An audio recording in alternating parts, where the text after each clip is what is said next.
Wow, isn't baseball fun when you can score some runs?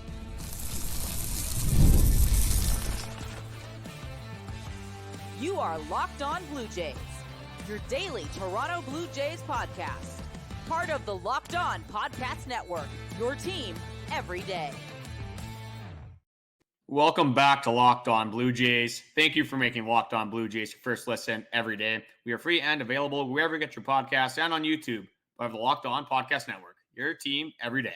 Today's episode is brought to you by Game Time. Download the Game Time app, create an account, and use code LOCKEDONMLB for $20 off your first purchase. Terms apply. Welcome back. I'm Braden Wasco. He's Carter First. You can follow us on Twitter, Braden5 Wasco, Carter First too. I know, hardest two names in the book. A little callback there. You can also follow us on TikTok and Instagram at Locked On Blue Jays. Drop a subscription if you're new here on YouTube, as we notice a lot of you guys aren't subscribed. It really helps us out. It's not that hard to create an account, a YouTube account. Keeps us at the top of your page. You're always getting the most up-to-date Blue Jays information. There's been a lot of stuff coming out, Carter. I mean, like we talked about yesterday, Vlad and Bo being shopped around a little bit. And what do you know? Kevin Gausman does a little speak out because he knows they weren't playing their best baseball before today. This quote comes from Kevin Gausman. The reality is, if we don't play well, this team will not be together for much longer. And isn't that true? And of course, soon as the Blue Jays media, us along with that, I guess, picked up that Vlad and Bo were being shopped around, of course, there's going to be some conversation surrounding everything. So before we get into, obviously, a great day that is today in a Blue Jays win, Carter, your thoughts on what Kevin Gausman had to say? Yeah, I think Kevin Gausman said what everyone wants to hear Ross Atkins say, which just has never come out and said it. Obviously, this season has not met expectations, and it feels like the front office just doesn't even really care. They're not doing anything to change it. They're not saying they're going to change it. They're not addressing the struggles. And it's nice to hear one of the best players on the Toronto Blue Jays actually acknowledge that this team is not playing up to par. They know that they're not playing to their standard. Maybe this is their standard. Maybe that's not. It's up for debate. But it's definitely nice to see Kevin Gausman take some accountability and say exactly what all of the fans are thinking about Toronto Blue Jays baseball.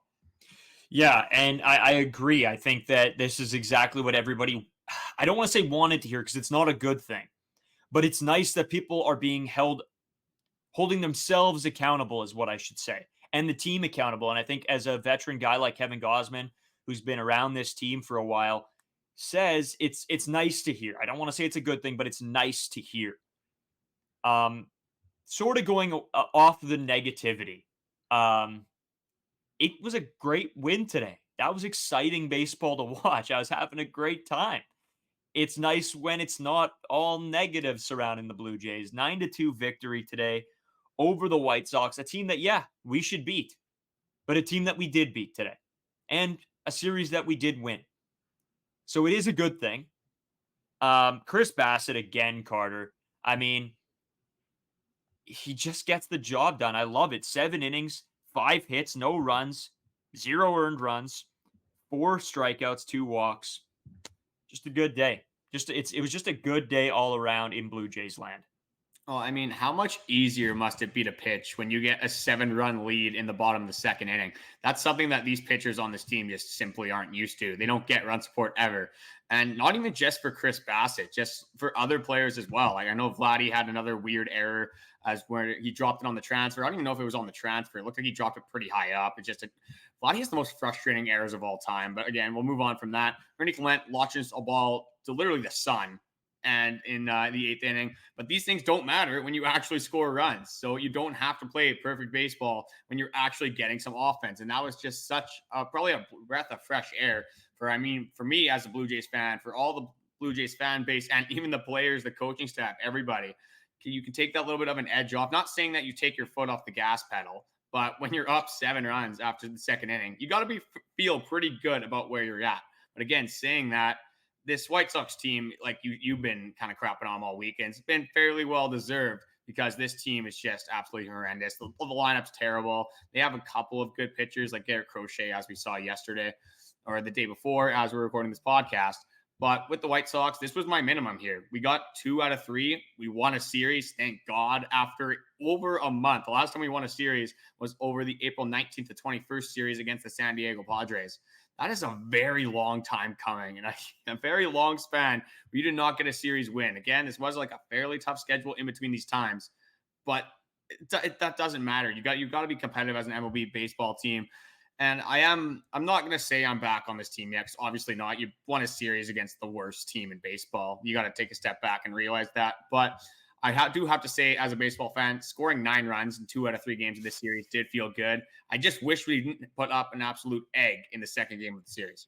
Yeah, and I think that's the problem, right? As a Blue Jays fan, this is just, I guess, sort of what we have to live with is you score some runs, but then you completely get let down by this team, right? And then they come back and score a bunch of runs and win a series, and then they have the worst series of their lives. And then, they go on a terrible stretch, and then you think they're back because they play a couple good games, and then not so much. It's a very up and down roller coaster of emotions, I think. I don't think I was more upset than I was yesterday. And that might have been coming off of the trip from Toronto, just having a blast, being at the ballpark. It was unbelievable. And then coming and watching them put up 0 runs and just look horrible. I was pretty upset. And then again, coming to today, watching that baseball game, I was excited. I was happy. People were, give me little shoulder taps when they scored runs at work today. And I loved it. That's what I want to see. They know I'm a huge Jays guy. And when they play well, it's just nice to see. I don't know. This team is just frustrating. It is frustrating to be a fan. Oh my goodness. Well, the spin zone for this one is our power can just never go out again, because the Blue Jays played one of the worst baseball games I've ever seen. I'm putting my time, my body on the line, maybe my safety on the line. We're in Winnipeg here, just sitting on a curb watching this team just be absolute poverty at the plate. And again, I'm going to take a little bit of a negative step back here, because, again, I don't want this to seem like oh my God, things are just amazing in Blue Jays land now. Because realistically, you take the step back, and I have a couple stats here by Blue Jays Muse that put this out. So every single pretty much offensive statistic is below league average. So with average, ours is 228, league average is 240. OBP is 305. The average in the league is 312. Slugging, the average is 388. Ours is 361. OPS, I think this is actually a wrong stat for OPS. That doesn't make any sense. But home runs, the league average is 50. We have 39. There's just so many things about this offense that is so subpar. And again, maybe there's a turnaround here, and maybe something that happened in today's game will lead to a continued spark and a continued build of momentum. But it's the home run jacket. They bring the home run jacket back, and obviously they all knew about it before this game. I don't know if they had this in game 2 as well, and they just didn't end up hitting a home run. That's some conspiracy theories might be said about that. But I mean, when you see the first home run jacket of the season in a 9-0 ball game, that you got to feel good about it. Yeah, and you know what? We're going to talk more about the home run jacket and just, I think, what it represents to this team in the second segment here. But just going back to the actual baseball, a couple guys I got to shout out, couple guys that a little bit need to be discussed here. And the first one, Carter, I'm going to start with the negatives here. Cabrera is just not great, and didn't obviously wasn't his day. But I feel like I keep saying that a lot about Cabrera. He's not my guy. He's not my favorite player. I'll leave it at that, I guess. Yeah, with Hanny Cabrera this year, I mean, it hasn't been amazing. With Tim Mesa too, both lefties on this team have struggled mightily. But you look at Hanny Cabrera last year, you look at how he got brought in. The Blue Jays gave up, I think it was cash considerations, and it was just one of those things just so they could get his rights, because he was waived by the St. Louis Cardinals. And he came in last season and was performing way above everyone's expectations. And again, this isn't a guy that's supposed to be coming in high leverage. Obviously, he's coming in a 9-0 baseball game in the 8th inning. So again, as long as he didn't give up 9 runs, I really didn't have a problem with it. And again, you kind of break the stat line down. Tommy Pham looked great at the plate today. He looked pretty good all season. He's the guy that hit that leadoff home run. And then you got Ernie Clement just launching a ball into orbit, kind of screwing him over a little bit. Again, you hope your pitcher can work out of that. But with Genesis Cabrera, it has not been a great start. You have his stats. I'm going to try to load them up here. Yeah, I got him. Over just the last 7. Oh, I got his season stats this year. Go for that. I'll spin zone it to his last 7. Maybe it's doing better. It's probably not, but we'll find out. So in 19 games, he's pitched 16 and 2/3 innings. He's been given 1 win and 1 loss with an ERA of 4.86. He's got 11 strikeouts, 8 walks, 9 earned runs, 13 runs actually against him, and given up 3 home runs. And that I'm not sure if that actually includes today's game. I just pulled it up quickly there, but for that stat line, I mean, it's not great, but I think you know what you're going to get out of Henny Cabrera in the sense that you know which situations you're going to use him in, right? And it's probably situations where you're either blowing a team out or you're getting killed. And in this situation, in saying that, we don't blow out teams very often. So it's usually when the Jays are getting beat up, this guy's coming in then to just get thrown to the wolves. And I don't want to use that as a caveat to him being bad because he's not been great. But you got to think about the situations that this guy's been put in as well. See, I mean, here's the positive spin zone right here. I mean, this guy is a 406 career guy. He's 509, not as good as what you want.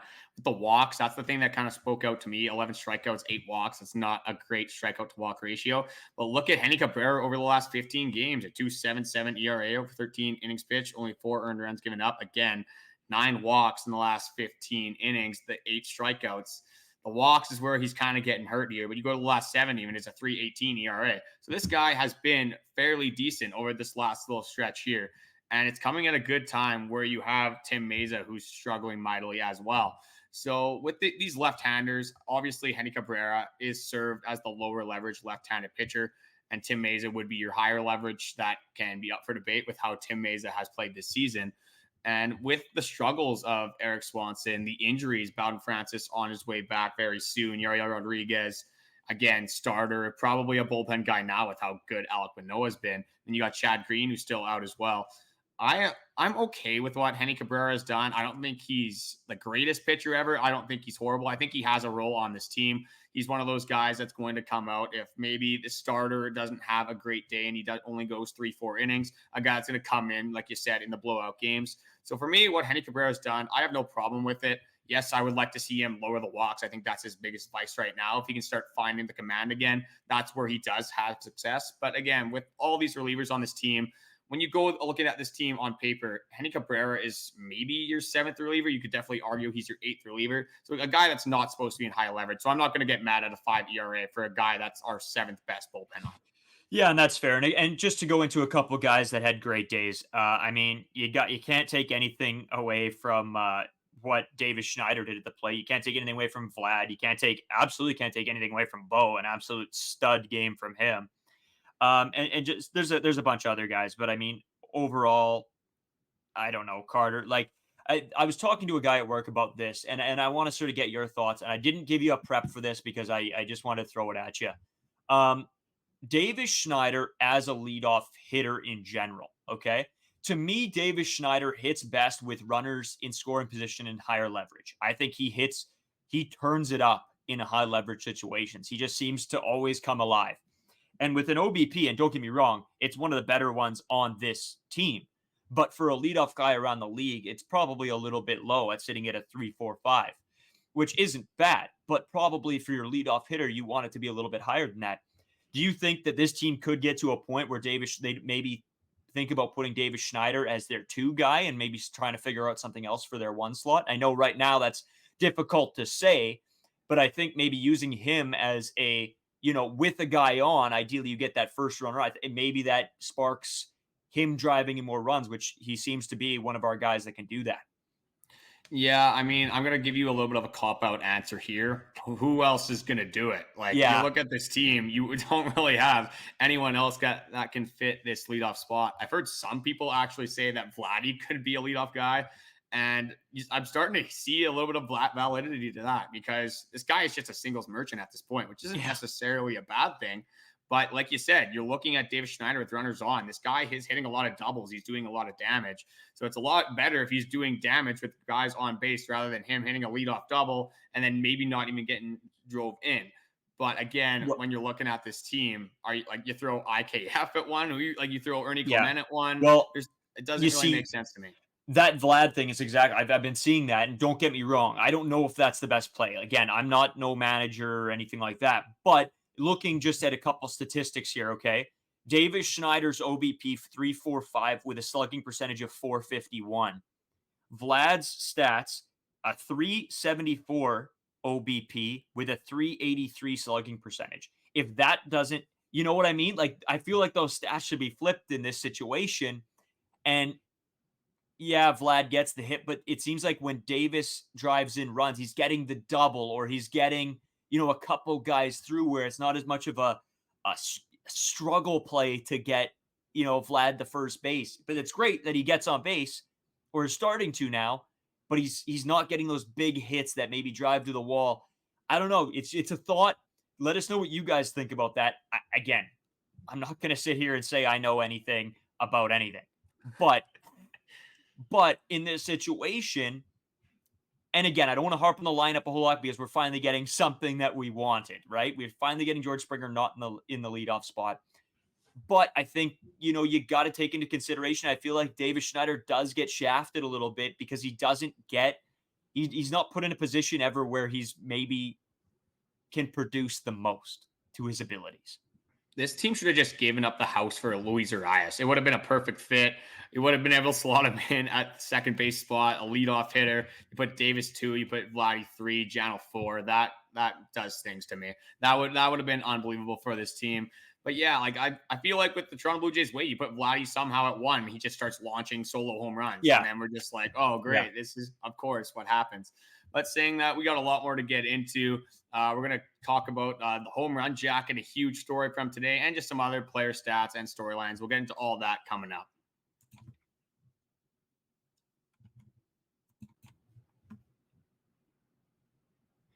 Today's episode is brought to you by Game Time. You guys always know we are huge Game Time fans.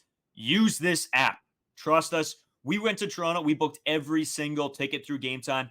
We saw exactly where we're going to sit. We were sort of debating a few, but with the view that it gets you from your seat. And they put these little green, red dots, these little like lightning bolts if they're having deals. This app does everything that you need it to do when buying tickets. I will never buy a ticket on another app again. This is the best app. Like I said, you can save up to 60% off buying last minute for sports, concerts, comedy. I mean, we use it for Blue Jays games and Jets games, I feel like, and that's about, everything, but that's about all we go to. You can get their zone deals. This is a huge point. This is so cool. I think we used one of their zone deals, and we sat like low 200s right behind home plate. It was unbelievable. The seat view, like I said, and they also have the lowest price guaranteed, or Game Time will credit you 110% of the difference. Take the guesswork out of buying MLB tickets with Game Time. Download the Game Time app, create an account, and use code LOCKEDONMLB for $20 off your first purchase. Terms apply. Again, create an account and redeem code LOCKEDON MLB for $20 off. Download Game Time today. Last minute tickets, lowest prices guaranteed. Today's episode also brought to you by FanDuel. As you all know, I'm an absolute FanDuel fiend. These are my, when these ads pop up for us, I am over the moon because I can talk about them like this. FanDuel is so great. I mean, I use their same game parlays that they create because that's the easiest way to win for me. As soon as I create my own, you might as well flush the money down the toilet. But with their pre-made created parlays, that's where I make my money. It's winner take all time in the NBA and NHL, and FanDuel is giving you a shot to bring home a big win of your own. Right now, new customers get $150 in bonus bets with any winning $5 bet. That's $150 to bet on spreads, money lines, player props, and more. Visit FanDuel.com/lockedon and make every playoff shot count. FanDuel, America's #1 sports book. Okay, Carter. I'm going to throw something at you here. We talked about it a little bit, but the home run jacket. All right. I don't necessarily believe or know if it's my favorite thing out there. I was pretty upset with it last year. I didn't honestly believe that. I think they were having a little bit too much fun. They were joking around, goofing around. They didn't take the losses hard enough. That was a bit of my problem. This year, it seems to spark something. And maybe it's because they had to get rid of it. I don't know what the situation was here with the home run jacket. They brought it back. It did look like it sparked something. I'm going to throw it to you. thinking last season it was a crutch for their losses. Is it the spark that maybe this team needs right now? I mean, this is the first thing I thought of when I saw the home run jacket. The last time the home run jacket was like a huge talk for Toronto Blue Jays and this offense was actually firing on all cylinders was in 2021 when we had Teoscar Hernandez, Lourdes Gurriel. This team looked a lot different. This offense was one of the best offenses I've ever seen the Blue Jays have in my like a short lifespan, you could say. But saying that, yeah, I mean, if you can just anything at this point, like clearly something you were doing is not working. If this is getting the mood a little bit elevated in the dugout, if this is going to inspire people maybe to hit home runs, maybe they just love wearing the home run jacket. They love the little bit of a celebration they get to do with it. Again, it's going to be corny if it happens to be a home run when we're down 8-1, stuff like that. You're going to have to kind of take the good with the bad here. But I'm all in on the home run jacket. At this point, you got to do something. You got to switch something up. And you look at the Minnesota Twins, they start with that sausage that is probably the most disgusting sausage of all time at this point. I'm not sure if they still do it. They were doing it in the Blue Jays series, but I'm not going out of my way to watch Twins baseball, unfortunately. But I'm looking at the Minnesota Twins. They're on a little bit of a skid right now. So maybe they need a new sausage or something. They got to switch something up there as well. But it worked for them. They went on a huge winning streak. I know it was 17 for 19 at one point. If the Blue Jays can pull off something like that, imagine we're going to be all the way back in, unfortunately. Again, I don't want to say that this team is all the way back, anything like that, because you won a series against one of the worst teams in baseball. And again, you went against a pitcher in Nick Nastrini, right? I think that's how you pronounce it. And his command just sucks. Like this guy, he just wasn't good. He's a 24-year-old pitcher. And again, I'm not a lot of MLB experience. I saw this stat on the broadcast. I'm going to pull up here. Just looking at it, compared Nick Nastrini to Chris Bassett. Obviously, Chris Bassett's 38. He's 24. Chris Bassett has 165 starts. This guy's 2. Yeah. And again, it's a guy that just hasn't really found his stuff here. He had a 7.88 ERA when he got called up from AAA. It's just like a guy that you had to take advantage of. You had to score runs against. So maybe we got to take a step back here and be like, hey, this is one of the worst pitchers we've probably seen this year. But saying that, we saw Patrick Corbin and we scored 3 runs. You got to take the positives when you get them. Again, I'm all in on the home run jacket. We needed something to change. If the Blue Jays are going to start hitting because of this home run jacket, who am I to say that it's the wrong thing to do? Yeah, and I think the difference was when we talked about the home run jacket, it might have been even in the preseason. You know, we've done so many episodes now, I can't honest to God remember. It might have just been me and you sitting on the couch last year. I'm not sure. But we talked about how it wasn't good for this team. This team needed to take baseball a little bit more seriously. And maybe the point of this is in blowout games when the Blue Jays are getting killed and you hit a home run, don't celebrate and jump around with the home run jacket on and make this big a spectacle. Maybe the thinking is when you're killing a team or you get a big home run, that's when you pull it out. Maybe you take it with the situation more so than anything. I think that is the play with this home run jacket because it does. When the boys are having fun and jumping around and hitting home runs and scoring runs, it's awesome. It's unreal to watch. But when they're getting killed and you see Bo jumping around and throwing the home run jacket on, it's not so awesome. That makes me want to, throw my TV out a 30-story window. But see, I got to disagree with you here. I think if you're going to do it in good and great games where you're scoring runs, you got to do it in games where it's not going too well at all. Like it's one of those things that you got to go either full in or full out for me. Again, maybe you celebrate a little bit more if you hit a game-tying home run, a game-winning home run, whatever it is. And maybe it's just you kind of hand out the jacket and everyone slow looks pissed off. I think it's just the point of the whole thing. You have to do it no matter what because it looks hypocritical if you just do it in the good moments. I don't think that's a good look for the team necessarily. Like just there's ups and downs in all of the baseball season. So again, the home run jacket, you got to be pretty neutral on it. You got to do it in the good moments. You got to do it in the bad moments. See, if somebody handed me a home run, I don't hit too many home runs, Carter. But if somebody handed me a home run jacket and we're getting blown out 10-1, I might throw it in the dugout. See, it's not a home run. It's not called a winning jacket, though. It's called a home run jacket. You get it when you hit home runs. So that you're taking away the premise of the entire home run jacket. Again, you do want to see it in wins more so than losses, but you got to do it every time. Yeah, I'm gonna have to disagree with you. That would piss me off so much if I come back and it's 10-0 and I hit a single home run in the ninth inning, and somebody comes out to hand me a home run jacket, and that's the only run we've scored all game. I'm not happy. I'm not happy. I'm not putting the jacket on. Well, I mean, at that point, you shouldn't be down 10-0. You clearly did something in your first three at-bats. Probably struck out knowing your first three at-bats. Somehow got the home run, 1 for 4. You got to take it, like I always say. But again, I'm fully in or fully out. And the Jays are fully in right now, so let's ride with it being fully in. And again, hopefully this starts a streak where we don't have to be in bad situations anyway. Hopefully we can just go on a big winning streak, and then this home run jacket might be the greatest thing to ever happen to Toronto sports. Yeah, fair enough. And you know what? If it does, that's great. Let us know what you guys think about the home run jacket. Do you think it's corny? Do you think they shouldn't do it? Do you think they should only do it, the celebration, when the game's close or when they're winning and not when they're, getting blown out? I don't hate the losses necessarily if it's a close game, but let us know. Let us know what you guys think. That's what this is all about anyway, right? Having these discussions, these little arguments is awesome. Carter, I do got to throw it to you because we have to do a little bit of a shout out. Yeah, the Locked On 24/7 streaming channel, Locked On Sports Today, or the Amazon Fire TV's channel app. Whether it's college sports, the NBA, NHL, MLB, or the NFL, whatever you want to tune into, perfect opportunity to get expert analysis all throughout the day. So we got a big series coming up. We got the Detroit Tigers, a 4-game set. The Detroit Tigers are scuffling right now. They're on a 4-game losing streak.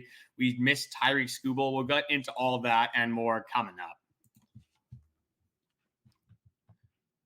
Today's episode is sponsored by Prize Picks. I know me and Braden have watched pretty much every Blue Jays game so far this season, and I find when I watch with Braden, I find myself predicting the next outcome, the next at-bats. Lately, it's been pretty negative, I'll be honest, because this team, watching this offense, was just, it was absolutely terrible. But Prize Picks does give me the opportunity not just prove myself to Braden, but to make money off my predictions as well. So don't miss your chance to add your favorite players from the diamond into your Prize Picks entries. Whether it's strikeouts, RBIs, or first inning runs, take your pick of more than or less than and add them to your Prize Picks entry today. Prize Picks is very simple to play. I can make my picks and submit my entry in as little as 60 seconds. So I said on yesterday's podcast, David Schneider did me right with the fantasy score. Got it done. I got to ride him again at 6.5 more than. If you guys know which players are going to perform on specific nights, this is a no-brainer. Download PrizePicks and start making your picks today. So you can download the app today and use code LOCKEDONMLB for a first deposit matchup to $100. That's code LOCKEDONMLB for a first deposit matchup to $100. So, Carter, this is sort of a big series. This is sort of series. It's sort of big. We need to beat these bad teams to even, you know what? The Blue Jays need to beat these bad teams to prove to me, Braden Iwasco, that the Jays are also not a bad team. All right? I don't want to have that mentality. But, it's slowly getting there. This is a good win today. But, Carter, I'm going to go quickly over the matchups here, and then you can give me your thoughts, all right? First game, Thursday. Kevin Gausman versus Jack Flaherty. Jack Flaherty has a 3.79 ERA. And don't get me wrong, Gausman's is worse, sitting at a 4.89. But I think we all know that was a little bit scuffed because of the first couple outings.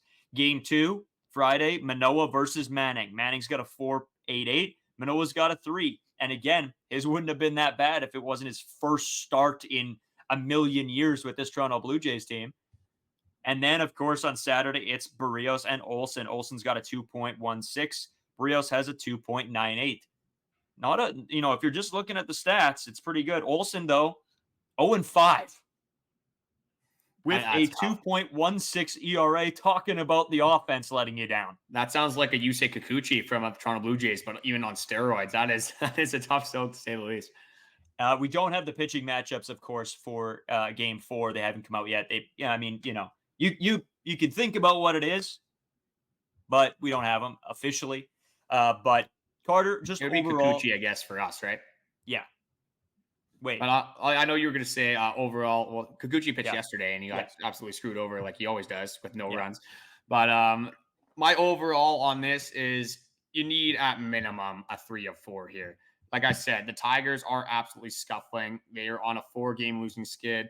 They have lost. They're 3-7 in their last 10. Again, you missed Tyreek Skubal. I think that guy is absolutely ridiculous. I think he would have made this offense look absolutely terrible. But looking at some of these matchups, I don't think Matt Manning's good at all, I'll be honest right now. Jack Flaherty, he's okay at best. I'm not too worried about him. You got to keep your momentum going here. This is the biggest stretch, like I said, of the season. Like I said on the last few episodes, I need a minimum of 9 wins, and that would mean a series win every single time in these next 4, or I guess next 3 series, including the White Sox one. But I would love a 10-3. That would, I don't know if I would bring me all the way back, because again, you got to look at the schedule and you got to make your analysis based off that. That would put the Blue Jays in a lot better of a spot than they are right now. We'd actually be above 500, which would be massive for this baseball team. Again, it would only be 1 game, but you got to start somewhere, right? So I'm going to go 3 out of 4 here. I think they're going to lose actually the first game of the series. I think this is going to do it in classic Toronto Blue Jays fashion. They just hate winning 2 games in a row, it seems like. The Blue Jays haven't won 4 games in a row all season. That just shows you how inconsistent this team is. I think they roll with the inconsistency, but then I'm going to prove myself wrong, and they're going to win 3 in a row. So again, I'm not keeping track of these predictions right now. I just wanted to throw mine out there because we didn't do it and they won a series. I'm going to see if something sticks, like we said. And the Blue Jays are switching it up with the home run jacket. We're going to switch it up a little bit on this podcast, trying to do what we can to get the Blue Jays some wins. But Braden, I'll throw it back to you. What are your overall expectations about this series? Yeah, you're bang on. We need 3. We need 3. That's minimum. Shout out to Spencer Schmidt, our buddy. You just love name dropping on the podcast. He'll probably never see this, but I mean, no, that's fine. Whatever. No, I'm gonna say 3 or 4 as well. We need it. We need it bad. And honest to God, I think that we lose game 3. I think Barrios just doesn't get the help that game. And I mean, I think if you look at the guy's ERA, it's not horrible. Olsen doesn't have a terrible ERA. And so you got to go on that. Maybe he got let down by his offense, which maybe it happens again. But this guy's probably going to pick up a win at some point, and it would just be perfectly fitting for the Blue Jays to give this guy his first win of the season. Yeah, I feel like this series can be a turning point for a lot of fans. I feel like there's a lot of people that have kind of already written the season off. I also feel like there's a lot of people that still have some hope, some expectation for this Toronto Blue Jays team. I don't know where I'm at, to be honest. I'm somewhere in the middle. I don't know how to feel about this team right now. I can't take too much away from winning a series against so far the worst, not necessarily the worst team in baseball. That's an argument, but the worst record in baseball. So again, I'm not taking a lot from that.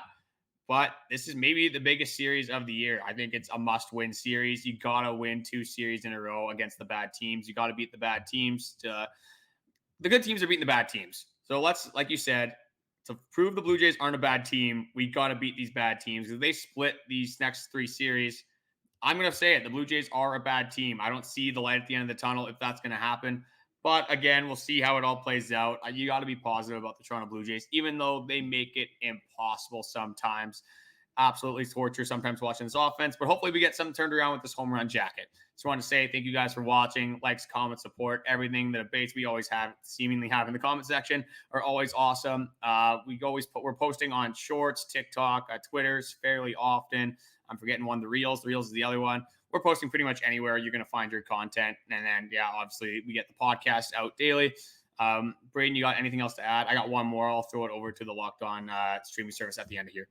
Yeah, no, it's fun watching this team win baseball games. So hopefully we can continue that and can keep going so we can be excited to come on this podcast and talk other than, it being a hole that I'm screaming into.